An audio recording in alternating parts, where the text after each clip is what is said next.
Lemon tree, very pretty, and the lemon flower is sweet, but the fruit of the poor lemon is impossible to eat. Lemon tree, very pretty, and the lemon flower is sweet, but the fruit of the poor lemon is impossible to eat. Hello and welcome to Lemonade Life Podcast. I'm your host, Michelle Faust, and this is where we put the spotlight on individuals who take those bitter lemons and make beautiful, sweet, luscious lemonade out of it and how they go about it. And today, I'm so happy to have as my special guest, Michelle Brown. Welcome, Michelle. So happy to have Thank you. It's got to be a good thing when you share a name, right? I know, right? I think so. I was just about to say that. Well, it's a lot of Michelles out here, so you got to represent.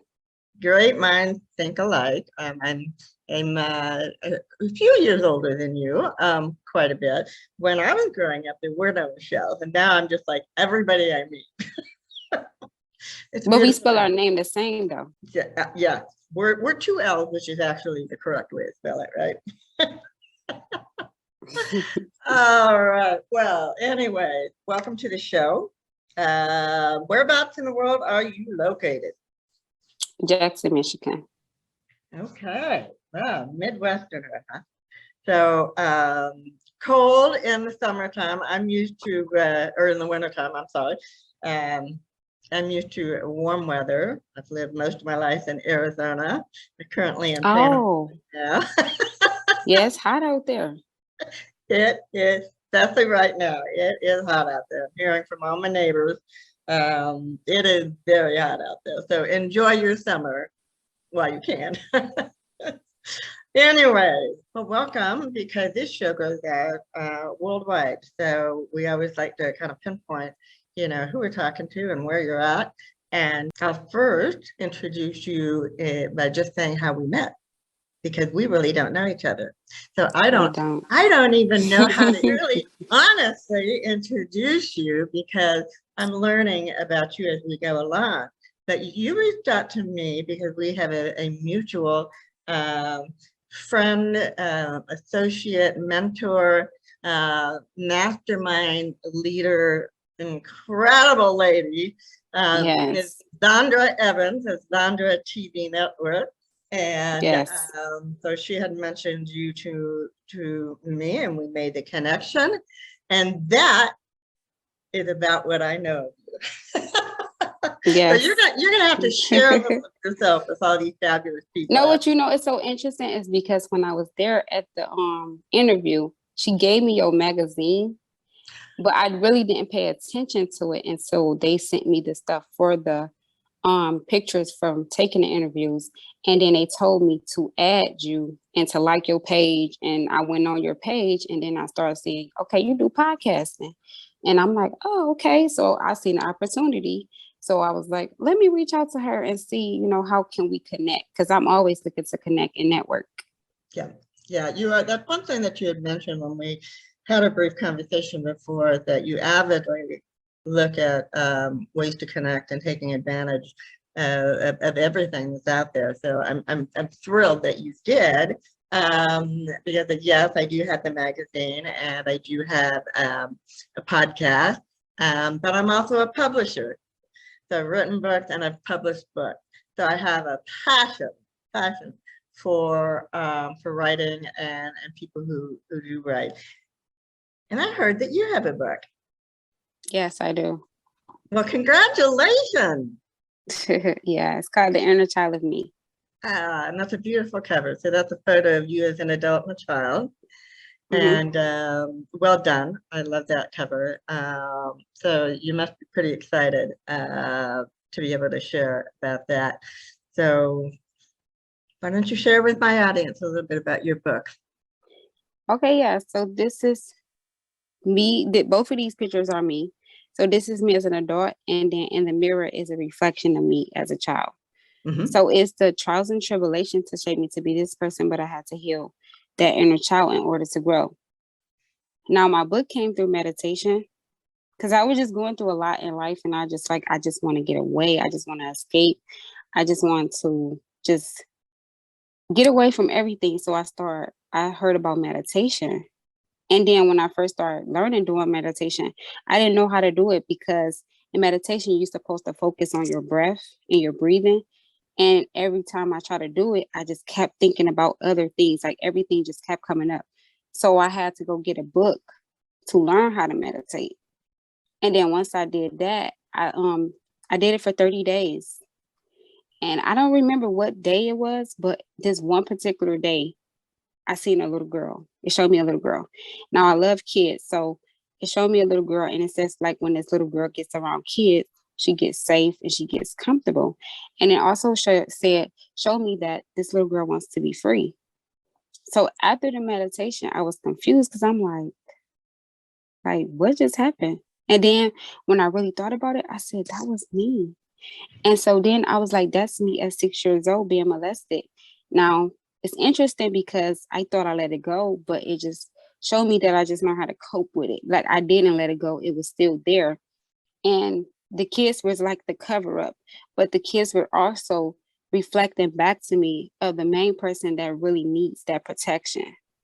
And the main person that's screaming for help is that little girl inside of me. Wow. You know, you are so right about meditation. For some people, it comes very easily. For others, it's a learned process. I've tried so many times and my mind goes just everywhere. Yes, yes. But what I learned, Michelle, is that with meditation, they say if a thought comes up, acknowledge it and accept it. And then if you acknowledge it and accept it, then it'll go away. But if you act like it's not there and it's not existing, then it's going to stay there. That's just like with a pattern or a cycle. If you see a pattern and you act like it's not there, then it's just going to stay there. But if you acknowledge it and say, oh, this is a problem, and then you could change it and then it can go away. It's fascinating. I have to try that sometime. So did you, in your process of meditating, did you bring up memories that had been suppressed? Yes. So when I was listening to the meditation video, it was on YouTube. It's called, it's by Aaron Doty, and it said how to attract love in your life. Mm-hmm. Now, when I realized that, I was like, I know I was not that desperate now. but when if you really get deep into it, it's not even a love in a relationship. It's self-love.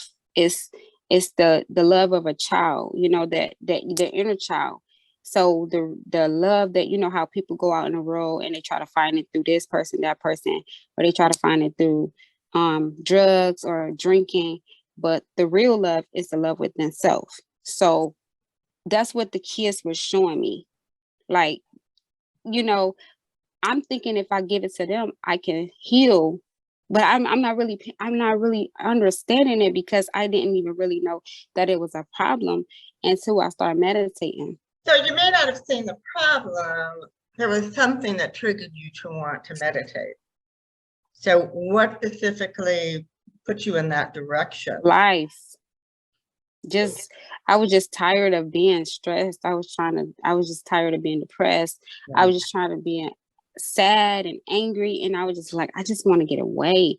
Like in my book, I have a tattoo. It's called Fly Away, because I feel like everything that I've ever been through in life, I just wish that I had wings to get away, like fly away. But it's so interesting because when I say fly away, everything that I thought of, it was something way deeper than what I was thinking, because I was thinking about birds, but it's butterflies, which I didn't know butterflies represents transformation. Well, yeah. From the cocoon to the beautiful butterfly. So one thing I have to say and acknowledge is your escape. It was such a healthy escape. When people say I want to escape, I want to get away, you know, it can be alcohol, drugs, you know, other behaviors, eating poorly, all kinds of things. But to turn to meditation as a way to escape is a beautiful, healthy way to go. Yeah, because I was just like, I just wanted to find something. I was just like, I need something. I just want to get away. Like, what can I do to escape life is what I was trying to do. And then when I went on YouTube, it's just like it popped up and it started talking about meditation. And I'm like, what is this? And then once I started listening to it, I tried to learn it, but I couldn't get it because I kept everything that I was going through was just constantly I couldn't focus. Right. So then that's why I went to the library and I got the book. And this lady, she named Sharon, she has a book, 28-day program of how to meditate. And I read the whole book and step by step. For 30 days, I actually did it. I did it in the morning and when I went to sleep every Okay, so day you're doing for it 30 days. twice a day for 30 days. That's good. I mean, that takes discipline, as anything does. It took discipline for me. Yeah, I just wanted to get away. Yeah. so it was a task for me. I was like, I'm about to escape. Yeah. So that's why I kept doing it. But I didn't know that it was going to lead into something different. Like it was going to go back and show me certain things that I didn't even know that existed. Wow. Yeah. So how did you feel then when those memories and the things that you didn't realize existed came back to you? I mean, was that uncomfortable or enlightening? Well, no, what it was shocking. It was shocking. And then it was like I got into protect mode because I love kids. So just to see a little girl and it's me, I'm like, I have to free this little girl. So in my friend, I thought getting on top of a mountain and jumping off. I'm like, I gotta go on a mountain and I gotta jump off and I gotta free her. That was my mind and my thought of freeing her. But when I moved into my apartment, I got the vision of the book. And then I got the title of the book and everything. And then I started thinking about it like, okay, I can write a book to free her. But also I'm like, it was a back and forth thing because I'm like, I'm not an author. I don't write. You know, like this is not me. But what gave me my motivation, Michelle, is that I watched a video on YouTube. This lady, she made a video and it was called Inner Child Healed. And she talked about going to free her inner child. And her inner child was left in a hotel lobby. She was waiting on her dad to come get her. And he left her down there. And she said she kept going back to get her. And the little girl was kicking and screaming. She didn't want to go. And instantly I was in tears. I'm like, oh my God, like this is real. Like people do go through this. So it was like, you know how you see something and then you see another person going through the same thing. So now you feel like you're not the only person alone in this. Like this is something that is occurring and happening. And I'm glad I did it because now we in a state, you know, we in an age where people is really battling their inner child and they're trying to heal their past and heal those childhood traumas and childhood things that they went through so they can grow. So that brings me to my next question, kind of leads me right to it. So what is the reader going to get out of it? Are they going to get the art of meditation? Are they going to understand the importance of healing the inner child?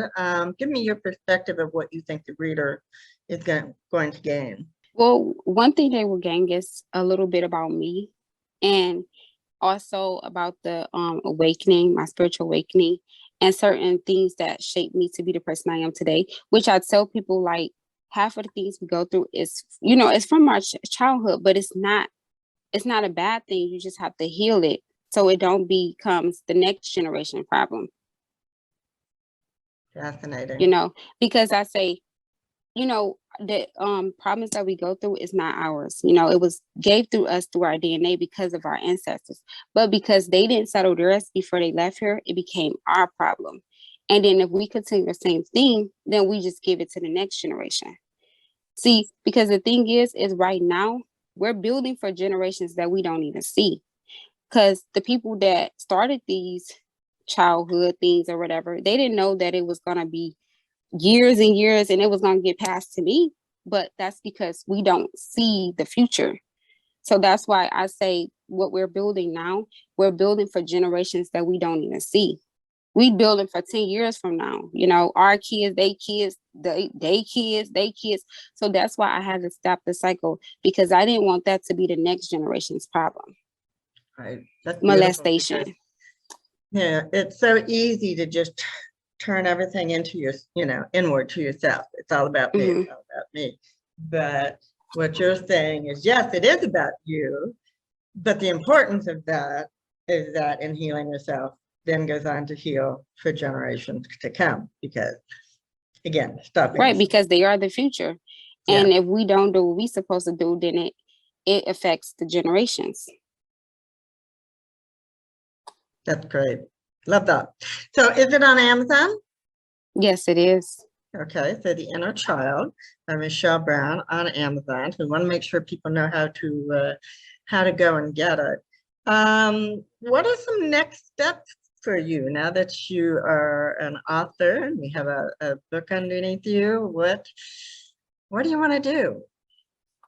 Well, my main thing is, like, when I wrote the book, that's why I'm always promoting. Like, I'm always talking to people, always trying to connect, always trying to network. Because I say, when I wrote my book, I didn't just write my book to sit, you know. And I tell people, your voice is healing and your silence is killing. Think about how many lives you're saving just by you telling your story, because our story is not our story. Our story is for someone else's telling. Yep. Like, the things that I went through wasn't just for me. It was for someone else. And then think about how many lives you're killing because of you're not speaking up. Because say if you have a child, right? And they don't know that this is something that's a pattern or a cycle. So they're just going to be familiar with it because, you're the parent. So it's in their DNA. So they're going to just step into it. But if you acknowledge it and let them know, like, okay, look, this is something that's been occurring after or long and over and over again, because molestation happened to my mom and my dad. And so now I'm like, this is a pattern and I have to break this cycle, because I don't want I don't have kids, but I want kids one day. And I don't want that to be the generational cycle that get passed on to them, because I didn't take the time to actually heal it. So very important to leave that legacy and understanding to the next generation, because it's almost getting to the point where I believe some people think that it's just normal because it is so frequent. It does happen and occur so often that we need to say, no, stop. This is not normal. It's not This okay. is not a healthy Exactly. pattern. It's not okay. And then, it's because, see, it was my cousin. So it's a family thing as well, and so family try to hide it because they don't want to look like, okay, well, this is happening in our family. But me, I'm like, I'm putting it out there, and I'm glad I did it, because when I wrote my book, a lot of more females in my family, they came out and talked about the same thing. Like, the same people that did it to me and my sisters, they said they did it to them as well. But it took for someone to speak up, for someone else to feel comfortable to say, okay, yes, that happened to me as well. And this is something that I have to heal. I think that's a very important point that you're making right now. You need to talk about it. One of my more recent books that I published was called Suicide in Sequence, and it was Jenny DeBolt's story of her family history of different suicides and deaths that had happened. And one of the things that came out of that she's very passionate about is you have to talk about it. It's like the white elephant in the room. It's like, I don't want to bring it up because I don't want to hurt anyone's feelings, So you stay quiet, and then, people just manifest that silence as being maybe judgmental. A whole lot of things happen. Exactly. Yeah. So we need to talk about it. Yes, because that's the same thing like with my book. When a lot of people, like my friends and some of my family, read my book, they feel like I should have put more because I'm a talker. So they like, Michelle, I feel like you didn't put enough. But I tell people, the way I wrote my book, I have no regrets. I said everything I needed to say. I put everything I needed to put for my healing. This book wasn't for me to be in competition with nobody. It wasn't to try to put nobody on the spot. this is something that I had to do for myself because I seen that little girl and Yeah. she wanted to be free. So I feel like it was my job to free her Wow. because that is me. Yeah. What a way to voice that different perspective. That's a beautiful thing. You're very brave and courageous, and because that's my specialty is helping people share their stories. So I believe the truth in people's stories is just a very, very courageous thing to do. But it's also very necessary because we need to hear this. And we don't live in this little safe world that TV conquered up, Leave It to Beaver, or, whatever show you want to bring up. Exactly. That's not our world. That's not what we live in. And a few that maybe do, very few. They're in the club of 10 or less, I think. But the fact that when we come out with stories, I'm always amazed when I hear people say, I thought I was the only one. How do you Yes. think you're the only one? Are you living in a bubble? So that's why I think it's so important that you are getting your story out there. So people say, that's me too. I identify. It's so amazing because with all of the events that I be going to, like I have people just coming up to me like, how did you do this? How did you publish this? How did you do this? And I say like, this is free information because I wouldn't charge no one for this because this wasn't even mine. This was a vision that was gave to me, and so that's why I'm glad I answered the call and I actually took the assignment because it was going to be people that was going to come up to me and ask me, how did you do it?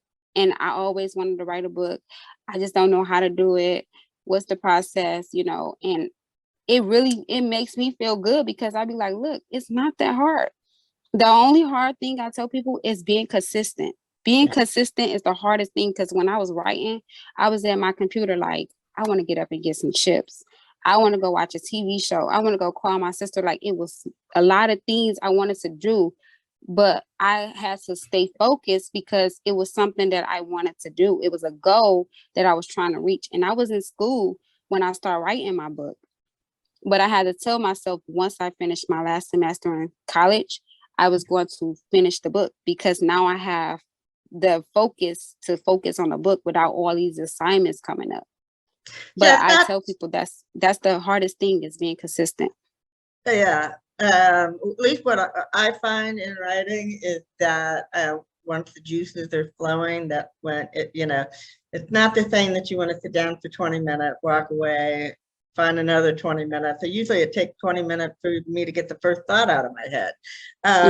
The other thing is, the flip side of that is to make sure that you're taking the break and you're walking away and you're letting your mind, Oh, yes. have a rest. Yes, exactly. Yes, I had to do that. I had to do that in the chapter in my book because my mom was abused by my dad. And so she told me certain things. Like I remember when I was younger, she told me a lot of things, but when I was writing the book, she told me a lot of more things. And I'm like, okay, look, I gotta take a break. It's too much. It was too much for me to take in. So I'm like, okay, we're gonna finish this tomorrow. I need to lay down. I need to rest. I need to just think everything over because it was just too much going on. Yeah, you need to take care of you at the same time. Is that you are going through the process because anytime you're writing about your life, your story, you're reliving it. So you're bringing up a lot of memories, good and bad. Yeah. That's why in the Zanja TV interview, my sister was like, why would you cry? I said, Jasmine, it's like I could talk about, the abuse and stuff, but it's like when you mention it, like the little girl, I'm like, oh my God, you about to make me cry because now it's like you hit an emotional spot there, that little girl, even though she's healed, there are still some emotions behind that. Absolutely. Absolutely. I think you continue to heal, just as we go through life. But when you really put that first effort out there, then it just becomes a continuation. Oh, yes. It actually happened through Hook a Sister Up. That was my first live video. And I was so scared. See, now I can do interviews and talk to people. But at first I was like, hold on, wait a minute. I was so scared. But the second video, I was like, see, it's always getting your feet wet. You know, once I get my feet wet, that's when everything is like, all right, I got this. Yeah. But it took a minute. I'm sure. Yeah. Yes. I've experienced so much through my journey too, in getting comfortable about cameras and just sharing your story, being on stage, Yes. all of those things. It's like, And what then am I doing here? but the thing is, it's like when I was at the Zandra interview, they was so nice and like it felt like it being at home because she has a great team. Like everybody, I was just like, they so spiritual and like I was just like shocked at some of the stuff because I was like, I told her, I said, you have a great team. And that's so good to have because if you have a great team, then it's so easy for you to, grow because everybody is on the same page. Everybody is working together. Everybody is on one accord. Like at the show, I was just like, wow, like I was just blown away. Like everybody was just on point. Everybody was working together. It was just like a good environment. Like it was so positive. It is. It really is. I can't say enough. I'm so glad you recognize the whole team because it is a great team. She and I work regularly together. I had a show with Sandra called Legendary Leaders, and it's just always. Oh yeah, she gave me your magazine while I was there. Exactly. So, and it's so interesting how life takes you though, because I really haven't really read the magazine, but I seen it and I was like, oh, okay. And then when they start sending me the pictures of my interview and they told me to like, okay, join her page, add her, stuff like that. I was like, okay, because I'm always looking for opportunities. Always. That's why I reached out to you because I seen an opportunity. Yeah. And I'm always looking for opportunities to get my book out there. Yeah. Like I'm trying to do radio stations. I don't care if it's a radio station. I don't care if it's a podcast. I don't care if it's a magazine. Like different avenues because like I say, everybody don't go to the library, and why your book just have to be at the library? Your book could go different platforms, the TV, it could go multiple different platforms. And that's why I'm always looking for opportunities. Good so when I see your page and you start talking about your podcast, I'm like, oh, she got a podcast? Let me email her and see how we can get connected and how we can network and how we can work together because I feel like it's a community, How can me and you work together and we network and I network with you and we build with each other? And connecting, a beautiful thing. And yes, and I didn't even know you was with Hook a Sister Up. So like we connected in multiple different directions. Things happen for a reason. I believe that. Everything happens in divine order as well. Yeah, so we're gonna have to wrap this up. But can you tell people how to find your show? Which, by the way, on Zandra's show, were you on Fireside Chat or Biz Talk? That is a good. I believe it was Fireside Chats. Fireside Chat. I believe that's what it was. Okay. I believe, but I did. She gave me the link. So I did post it on my Facebook page, so people can click on a link and then they can watch it. How do they find you on Facebook? Just look up my name. Okay, it's under your name, and you can also go to ZandraTV.com, where she has all of her shows, and you can just scroll down. They also could go on the Hook a Sister Up business page too as well because I'm on there as well, and she posts stuff for me on there as well. Yeah. So it's different type of ways you can do it. Yeah, that's awesome. All right, I got to let you go, even though we could continue this on, but I'm gonna have to say goodbye for now. I want to say thank you to all my listeners and viewers for hearing another great lemonade story, and know that hey, all it takes is just making the lemonade, just taking the lemons and making the lemonade, right? So and making something out of it. That's right. I'll say goodbye and until next time. Lemon tree, very pretty, and the lemon lemon flower is sweet, but the fruit of the poor lemon is impossible to eat. Lemon tree very pretty, and the lemon flower is sweet, but the fruit of the poor lemon is impossible to eat.